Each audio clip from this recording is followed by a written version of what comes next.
প্রথম আমরা কোবাইয়া তারপর আমরা বাইরে মাটি চিকুন করি, চিকুন করে এটার মধ্যে খৈল দেই, টিএসপি দেই, পটাশ দিয়ে এটা 4 দিন হইতে 5 দিন রাখি। 5 দিন পর এটা আবার ভাঙ্গা মিছিল করি, মিছিল কইরা এরপর দানা বান্ধে এরপর পানি দিয়ে আবার মাটি ঘুরা করে আবার উপর দা দেই।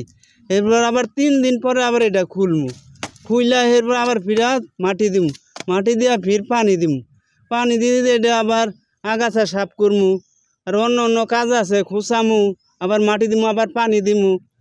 এরপর আবার এটা 20 দিন যখন হইব তখন কাস্টমার আইব, বড় হইলে কাস্টমার এলে হ্যাগো আমরা এই চারা বিতরণ করি। এরা চারা ঠিক মতন করা পারে তাই বলে আমরা চারাটা নেই, মান ভালো আপনি চারা। আমার দেশের বিছুন ওইটা হইল ওইটার নাম একটি দেশি, আর বাইরের বিছুন আছে ধরেন 77 আছে, সিরাজুকি আছে, হেমাজুকি আছে, এসে নিনজা আছে, এসে আপনার এই সুদর্শন আছে, এরপর পাতা কফি আছে, টমেটো আছে, মরিচ চারা আছে, কালাবাগুন চারা আছে, এগুলি সবই আছে আমার কাছে। 8.8 হেক্টর জমিতে আগাম শীতকালীন শাকসবজির চারা উৎপাদিত হয়েছে। এই আগাম শীতকালীন শাকসবজির চারা মুন্সিগঞ্জে উৎপাদন ভালো হওয়ার একটা বড় কারণ হচ্ছে এখানে মাটি এবং পরিবেশ এই চারা উৎপাদনের জন্য ভালো।